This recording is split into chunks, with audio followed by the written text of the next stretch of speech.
பணம் செலவாகிறது, ஆனால் பயன் இல்லை. அப்படிப்பட்ட இடங்களை மாற்றி அமைத்து நல்ல மருத்துவர்களை கொண்டு வந்து அங்கே நிறுத்தி நர்சுகளை கொண்டு வந்து அங்கே சேர்த்து மருந்துகளை கொடுத்து அந்தந்த மக்களுக்கு வசதிகளை அதிகமாக்க வேண்டும் என்று திட்டம் போட விரும்புகிறோம் என்று உங்களிடம் சொல்லிவிட்டு இதையே அந்த அவர் செய்து வந்தார்களே, ஒரு 4-5 மருத்துவமனைக்கும் சில டாக்டர்களுக்கும் சில கல்லூரிகளுக்கு மட்டும் 25 கோடி 24 கோடி என்று செலவு செய்வது என்றால் எப்படி என் மனசாட்சி ஒத்துக்கொள்ளும்? எப்படி விவாதிப்பாமல் இருப்பேன்? அங்கே என்ன நடக்கின்றது?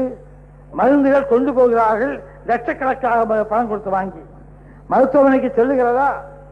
யாருக்கு தெரியும்? வாங்குகிறவர் கையெழுத்து போடுகிறார். இவ்வளவு மருந்துகள் வந்து சேர்ந்தன என்பதை கேட்பதற்கு நாதி இருக்கிறதா? இல்லை. அப்படி ஒரு டாக்டர் இருந்து இங்கெங்கே கொடுமையை நடக்கிறது என்று சொல்லப்பட்டவுடன் அவர் கொலை செய்யப்பட்டிருக்கிறார். அதையும் நான் ஃபைலில் பார்க்கிறேன். ஆகவே இதற்கு முடிவு வேண்டாமா?